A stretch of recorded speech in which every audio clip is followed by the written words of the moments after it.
যে খবরের দিকে নজর রাখবো, গতকাল শিলিগুড়িতে বাগডোগরায় অনুষ্ঠানে ছিলেন রাষ্ট্রপতি দ্রৌপদী মুর্মু। আর সেখান থেকে তিনি আদিবাসী বঞ্চনা, বিশেষ করে সাঁওতাল বঞ্চনার অভিযোগ তোলেন। তিনি সরব হন যে আদিবাসী উন্নয়নে, সাঁওতাল উন্নয়নে কোনো কিছুই করা হয়নি, উন্নয়নের সুবিধা পাচ্ছেন না সাঁওতালরা।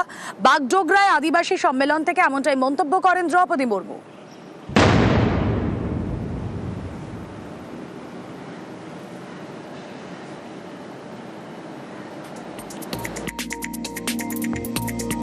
इंटरनेशनल संथाली काउंसिल कैसे होना चाहिए, मैं देख रही थी यहाँ बैठे बैठे बहुत सारे संथाल लोग उधर घूम रहे। मुझे लगता है कोई उनको रोक रहा है यहाँ आने के लिए, नहीं जाओ। मैं जो रास्ते पे आ रही थी, यहाँ जो फील्ड में देख रहे हैं, ये एक इंटरनेशनल संथाल काउंसिल का ये सम्मेलन है। मुझे लगता नहीं, कोई चाहते नहीं कि संथाल एकजुट हो, कोई चाहते नहीं संथाल आगे बढ़े, कोई चाहते नहीं कि संथाल शिक्षित हो, कोई चाहते नहीं कि संथाल मजबूत हो। শুধু এখানেই শেষ নয়, তাকে অভ্যর্থনায় রাজ্যের কেউ আসেননি এই অভিযোগ করেন রাষ্ট্রপতি। ये देश सेकुलर देश है। हिंदू, मुस्लिम, सिख, ईसाई, संथाल, पेड़ पौधा सबको भी सम्मान करना चाहिए और सभी लोग अपने उत्थान के लिए प्रयास कर रहे हैं, उनको भी सहयोग करना चाहिए।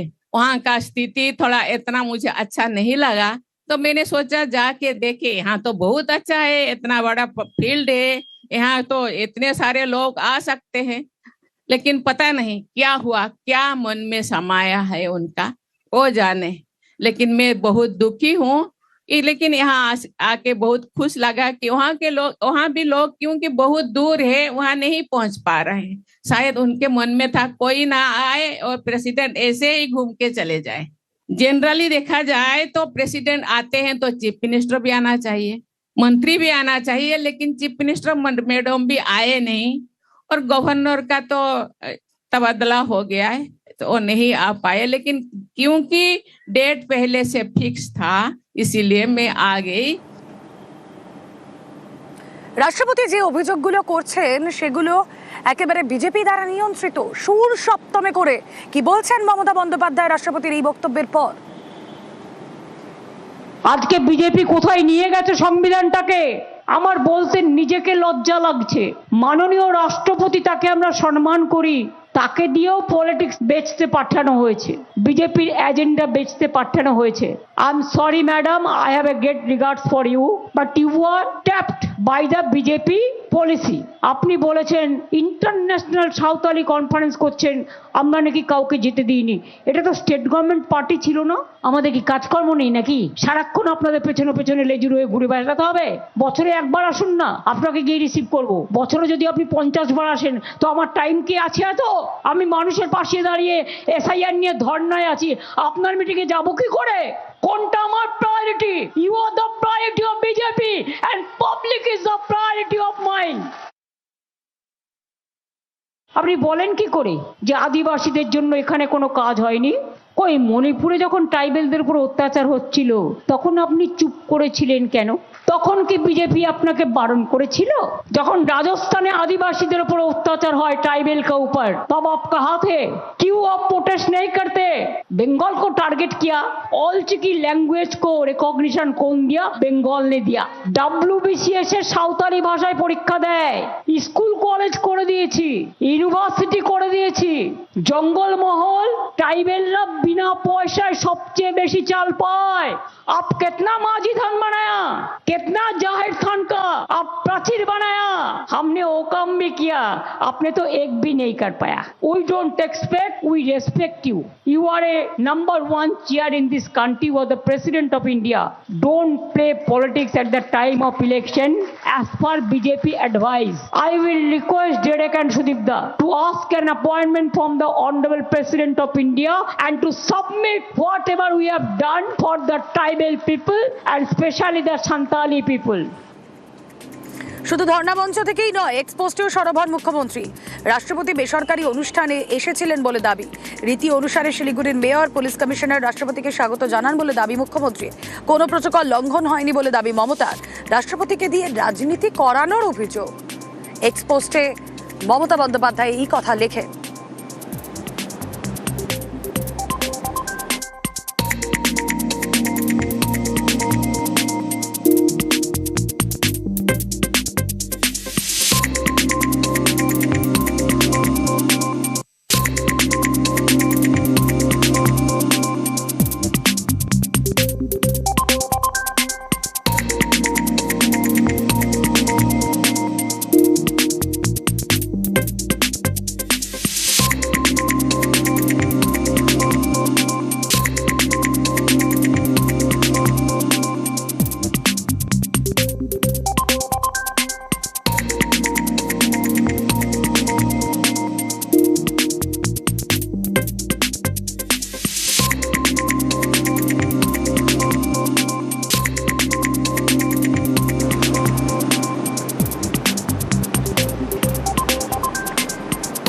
এ নিয়ে কথা বলবো। সোমরাজ বন্দ্যোপাধ্যায় প্রতিনিধি রয়েছেন আমাদের সঙ্গে। সোমরাজ, দেখো, রাজ্যপাল সংঘাত, রাজ্যপাল বেনজির সংঘাত আমরা অনেকবার দেখেছি, কিন্তু রাষ্ট্রপতির সংঘাত আর এই সময় দাঁড়িয়ে একেবারে বেনজির।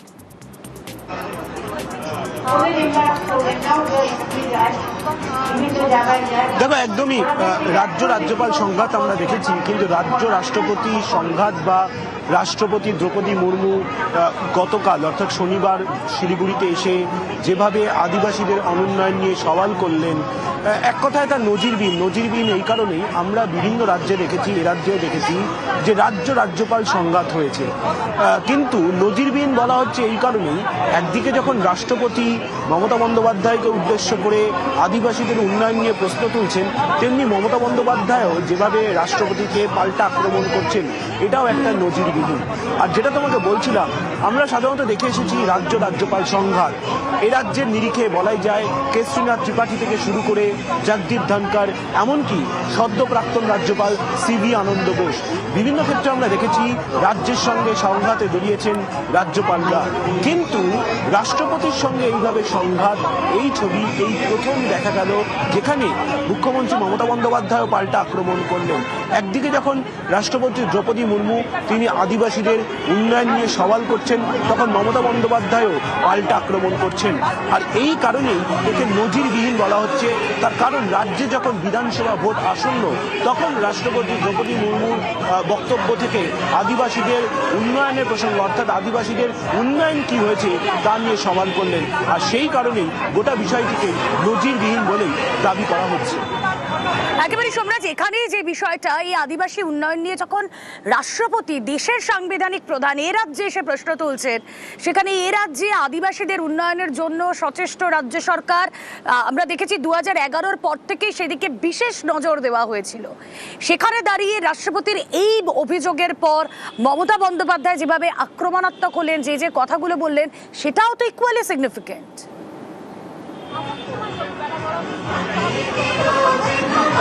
এটা একদমই উল্লেখযোগ্য, কারণ মমতা বন্দ্যোপাধ্যায় গতকালই এই ধর্ণা মঞ্চ থেকে আক্রমণাত্মক মেজাজে তার কড়া উত্তর দিয়েছেন। প্রথমত তিনি বলছেন যে এটি একটি বেসরকারি সংস্থার অনুষ্ঠান, এই বিষয় সম্পর্কে তার কোনো জানা ছিল না, কিন্তু রাষ্ট্রপতি যেহেতু আসবেন, সেই জন্য রাষ্ট্রপতি যে আসছেন এই বিষয়টি তার কাছে জানা ছিল, কিন্তু তিনি একটি বেসরকারি সংস্থার অনুষ্ঠানে এসেছিলেন। দ্বিতীয়ত, প্রোটোকল মোতাবেক শিলিগুড়ি কর্পোরেশনের মেয়র, দার্জিলিং জেলার জেলাশাসক, শিলিগুড়ি পুলিশ কমিশনার তারা উপস্থিত ছিলেন। আর তৃতীয়ত, আদিবাসীদের উন্নয়ন নিয়ে রাজ্য সরকার কি করেছে তার খতিয়ানও এদিন গতকাল তিনি এই মঞ্চ থেকে তুলে ধরেছেন। শুধু তাই নয়, রাষ্ট্রপতির কাছ থেকে সময় নেওয়ারও কথা বলেছেন মমতা বন্দ্যোপাধ্যায়। তৃণমূল কংগ্রেসের 2 সাংসদ ডেরেক ওব্রায়েন এবং সুদীপ বন্দ্যোপাধ্যায়কে বলেছেন রাষ্ট্রপতির থেকে সময় নিতে, এবং সময় নিয়ে রাজ্য সরকার গত কয়েক বছরে আদিবাসীদের উন্নয়নের জন্য কি করেছে তার তথ্য তুলে ধরা হবে রাষ্ট্রপতি দ্রৌপদী মুর্মুর সামনে। অর্থাৎ রাজ্য সরকার এখনো পর্যন্ত গত 14 বছরে কি কি করেছে, একাধিক প্রকল্প নিয়েছে, একাধিক কর্মসূচি নিয়েছে এবং তার জন্য কতজন আদিবাসী উপকৃত হয়েছে, গোটা তথ্য রাষ্ট্রপতির সামনে তুলে ধরতে চায় তৃণমূল কংগ্রেস। এবং সেই কারণে গতকালই মমতা বন্দ্যোপাধ্যায় এই মঞ্চ থেকে তার কড়া বার্তা দিয়েছেন। এবং শুধু তাই নয়, মমতা বন্দ্যোপাধ্যায় এই প্রশ্ন তুলেছেন রাষ্ট্রপতি দ্রৌপদী মুর্মুর উদ্দেশ্যে। তিনি এ রাজ্যে এই সওয়াল করছেন, কিন্তু মণিপুরের সময় তিনি কেন কোনো সওয়াল করেননি? অন্যান্য বিজেপি শাসিত রাজ্যে আদিবাসীদের কি উন্নয়ন হয়েছে তা নিয়ে কেন সওয়াল করেননি? এটা রাজনীতির জায়গা নয় বলেও মমতা বন্দ্যোপাধ্যায় গতকাল আক্রমণাত্মক মেজাজে কড়া উত্তর দিয়েছেন। একেবারে সোমরাজ, এই বেনজির সংঘাত ঠিক আগামী দিনে কি মোড় নেয় অবশ্যই নজর থাকবে। আর এদিকে প্রধানমন্ত্রী নরেন্দ্র মোদী তিনি দ্রৌপদী মুর্মু রাষ্ট্রপতির পাশে দাঁড়িয়েছেন, তিনি এক্সপোজ করেছেন এবং সেখানে তিনি আদিবাসীদের অপমান করা হয়েছে এমনটাও উল্লেখ করেছেন। প্রধানমন্ত্রীর এক্সপোজ সেখানে কি রয়েছে? এটা লজ্জাজনক এবং নজিরবিহীন। মোদীর তো গণতন্ত্রে এবং জনজাতির ক্ষমতায়নে বিশ্বাসী মানুষজন সকলেই মর্মাহত। জনজাতি সম্প্রদায় থেকে উঠে আসা রাষ্ট্রপতির এই যন্ত্রণা, উদ্বেগ এবং ভারতবাসীর মনে গভীর দুঃখের সঞ্চার করেছে। বাংলার শাসক দল সমস্ত সীমা অতিক্রম করেছে। রাষ্ট্রপতির এই অসম্মানের জন্য তাদের প্রশাসনই দায়ী। এটি অত্যন্ত দুর্ভাগ্যজনক যে সাঁওতালি সংস্কৃতির মতো একটি গুরুত্বপূর্ণ বিষয়কে পশ্চিমবঙ্গ সরকার এত হালকাভাবে দেখছে। রাষ্ট্রপতির পদ সমস্ত রাজনীতির উপরে, এই পদের গরিমা সব সময় রক্ষা করা উচিত। আশা করি রাজ্য সরকার ও তৃণমূলের শুভ বুদ্ধির উদয় হবে।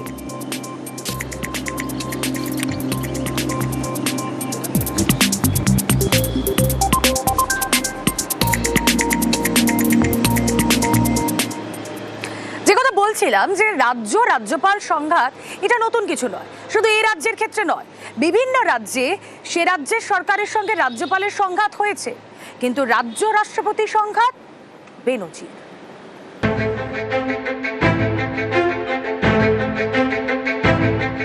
সিভি আনন্দ বোসের পদত্যাগ নিয়ে শুরু হয়েছিল সংঘাত। তা চরম পর্যায়ে পৌঁছলো শনিবার সন্ধে, যখন রাষ্ট্রপতি কড়া তোপ দাগলেন রাজ্যের আদিবাসী উন্নয়ন নিয়ে। एक इंटरनेशनल संथाल काउंसिल का ये सम्मेलन है, मुझे लगता नहीं। कोई चाहते नहीं कि संथाल एकजुट हो, कोई चाहते नहीं संथाल आगे बढ़े, कोई चाहते नहीं कि संथाल मजबूत हो। जनरली देखा जाए तो प्रेसिडेंट आते हैं तो चीफ मिनिस्टर भी आना चाहिए, मंत्री भी आना चाहिए, लेकिन चीफ मिनिस्टर मैडम भी आए नहीं और गवर्नर का तो तबादला हो गया है तो वो नहीं आ पाए। পাল্টা মমতা বন্দ্যোপাধ্যায়ও রাজনীতিকরণের অভিযোগ তুললেন রাষ্ট্রপতি পদ নিয়ে। আমার বলতে নিজেকে লজ্জা লাগছে। মাননীয় রাষ্ট্রপতি, তাকে আমরা সম্মান করি, তাকে দিয়েও পলিটিক্স বেচতে পাঠানো হয়েছে, বিজেপির এজেন্ডা বেচতে পাঠানো হয়েছে। I am sorry madam, I have a great regards for you, but you are tapped by the BJP policy. আপনি বলেছেন ইন্টারন্যাশনাল সাঁওতালি কনফারেন্স করছেন, আমরা নাকি কাউকে যেতে দিইনি। এটা তো স্টেট গভর্নমেন্ট পার্টি ছিল না। প্রশাসনিক এই সংঘাত নতুন কিছু নয়, দীর্ঘদিন ধরেই এই সংঘাত চলছে। বারবার অভিযোগ উঠেছে রাষ্ট্রপতি পদ ব্যবহার করে এবং রাজ্যের সঙ্গে আলোচনা না করে রাজ্যপালকে নিয়োগ করা হচ্ছে, কোনো কিছু না জানিয়ে রাজ্যপাল পরিবর্তন করা হচ্ছে। 2014 থেকে 2019 পশ্চিমবঙ্গে রাজ্যপাল ছিলেন কে শ্রীনাথ ত্রিপাঠী। 2017 সালে উত্তর 24 পরগনার বাদুড়িয়াতে গোষ্ঠী সংঘর্ষ হয়, চরমে ওঠে রাজ্যপাল সংঘাত।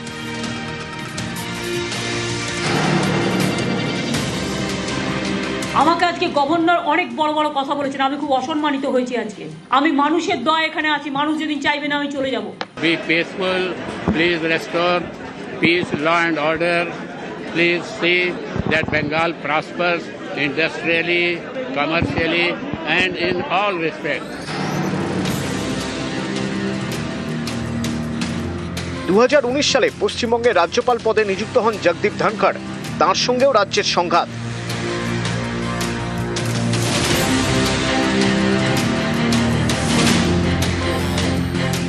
He is a corrupted man, I am sorry to say. All corruption oriented man. Why central government will allow a governor like this? Howla Join case 96 chargesheet निकालिए, वो चार्जशीट में उनका नाम था कि नहीं था? These are most unfortunate. The entire world knows. It is in public domain. No one has been convicted in Hawala case. It was expected of you. Can you indicate which charge sheet? Where is governor's name? Your governor has not been charge sheeted. 2022 সালে পশ্চিমবঙ্গের রাজ্যপাল হন CV আনন্দ বোস। এই রাজ্যপালের সঙ্গেও রাজ্যের সংঘাত চরমে ওঠে। বিধানসভা উপনির্বাচনে তৃণমূলের টিকিটে জয়ী 4 বিধায়ককে শপথ গ্রহণ নিয়েও সংঘাত চলে।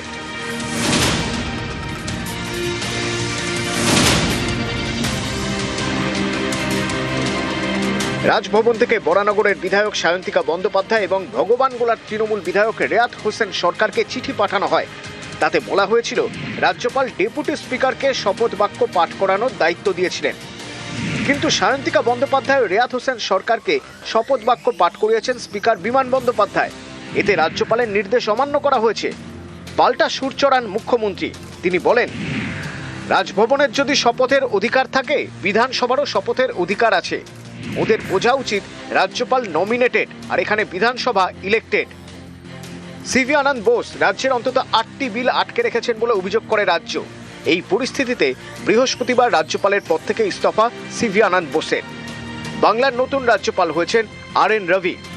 নিউজ 18 বাংলা।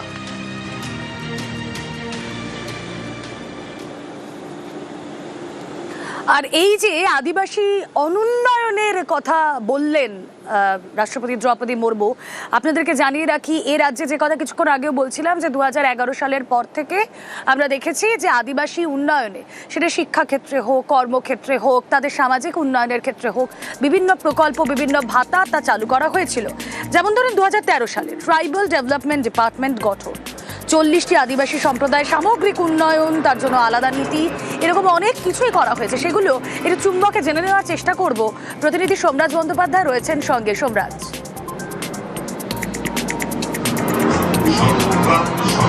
দেখো 2011 সালের পর থেকে আদিবাসীদের উন্নয়নে রাজ্য সরকার একাধিক পদক্ষেপ নিয়েছে এবং সব থেকে যেটা গুরুত্বপূর্ণ পদক্ষেপ সেটি হলো জয় জোহার, অর্থাৎ রাজ্যের আদিবাসী দপ্তর যেটা প্রকল্প নেয় সেটা হচ্ছে জয় জোহার। 2020 সালে সেটা চালু করা হয় এবং এই জয় জোহার প্রকল্পের অধীনে মাসে 1000 টাকা করে পেনশন দেওয়া হয় এবং এখনো পর্যন্ত যেটা দেখা যাচ্ছে এই জয় জোহার প্রকল্পের পাশাপাশি শিক্ষাশ্রী স্কলারশিপও চালু করা হয়েছে।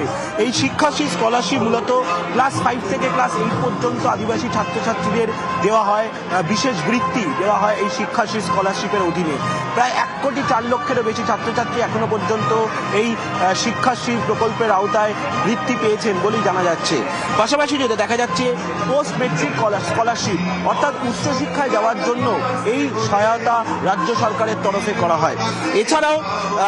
এছাড়াও যেটা সব থেকে গুরুত্বপূর্ণ সেটা হচ্ছে অলচিকি ভাষাকে স্বীকৃতি। রাজ্য সরকার কিন্তু অলচিকি ভাষাকে স্বীকৃতি দেয় স্কুল শিক্ষার পাঠ্যক্রমে এবং শুধু তাই নয়, এই যে অলচিকি ভাষা যেটাকে 2012 সালে স্বীকৃতি দেওয়া হয় এবং তারপর স্কুলে অলচিকি ভাষায় পড়ানোর জন্য শিক্ষক শিক্ষিকাও নিয়োগ করা হয় এবং সম্প্রতি স্কুল সার্ভিস কমিশনের মাধ্যমে সাঁওতালি ভাষায় শিক্ষক শিক্ষিকাও নিয়োগ করা হয়েছে। ফলত সামগ্রিকভাবে রাজ্য সরকার স্কুল শিক্ষা, পরিকাঠামো উন্নয়ন সহ একাধিক ক্ষেত্রে বিভিন্ন পরিকল্পনা নিয়েছে এবং বিভিন্ন প্রকল্প কার্যকর করেছে আদিবাসীদের জন্য। এবং দেখা যাচ্ছে সব থেকে বেশি যে প্রকল্পের মাধ্যমে সুবিধা পেয়েছেন সেটা হচ্ছে জয় জোহার, শিক্ষাশ্রীর মতো কর্মসূচিগুলি, যে কর্মসূচিগুলির মাধ্যমে বহু আদিবাসীদের ঘরে ঘরে সুবিধা পেয়ে গেছে। তাছাড়াও রাজ্য সরকারের যে অন্যান্য প্রকল্প রয়েছে, যেমন ধরো লক্ষ্মীর ভাণ্ডার, খাদ্য সাথী, সবুজ সাথী, এই প্রকল্পগুলির মাধ্যমেও কিন্তু আদিবাসীরা সুবিধা পেয়েছেন। ফলত রাজ্য সরকার বিভিন্ন সময় বিভিন্ন প্রকল্প চালু করেছে আদিবাসীদের উন্নয়নের জন্য। বেশ।